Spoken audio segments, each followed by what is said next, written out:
Frumess talks about Halloween, Halloween, Halloween. Let's all talk about Halloween, Silver Shamrock. This is called Yokai Monsters, 100 Monsters. It's just called 100 Monsters. This was on Shudder. It's from 1968. It's directed by Kimiyoshi Yasuda. A fantastic world unlike anything you have ever seen. A greedy developer in league with a corrupt shrine magistrate brutally tries to drive people out of a tenement building and destroy the shrine in the back. But he makes the fatal mistake of hosting a 100 ghost stories ceremony without the closing cleansing ritual, opening the door for the Yokai monsters to punish the wicked. And that's actually a pretty concise description of what happens. That there's like a lot.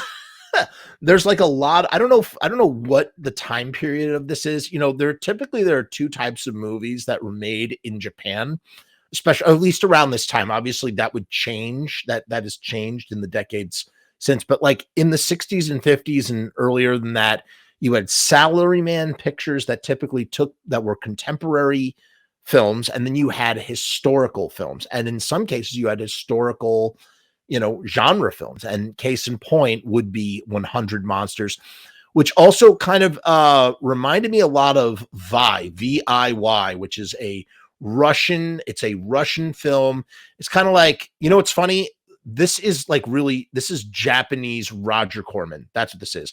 Like Roger Corman doing his Poe cycle of Edgar Allan Poe films, but in Japan with Japanese folklore. That's what you get when you watch this. And the monsters, as you can see in the background here on the banner, the monsters are so weird looking, so creative.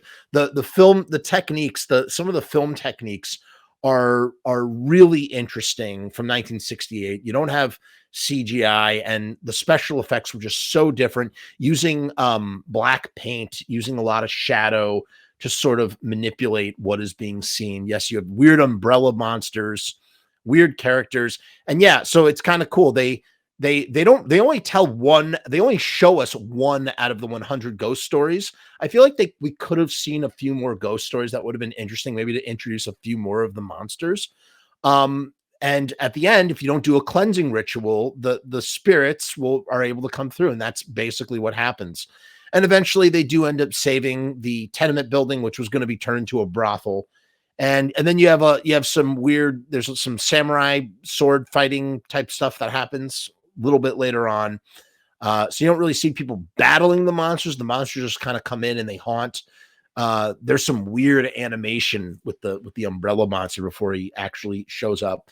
And then we get this really beautiful, ethereal, ghost-like sequence at the end of the movie that shows all the monsters like dancing in a parade before disappearing into their own like shadow realm.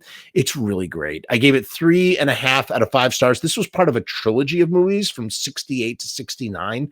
There are 2 other ones that I haven't seen, but absolutely will be watching. I don't know if I'll wait till next year. I might watch them sooner, because I just really enjoyed watching them, and I don't want them to be taken off Shudder before I get a chance to see them. So I highly, highly recommend this one. If you have Shudder, check it out. 100 Monsters. You will have a lot of fun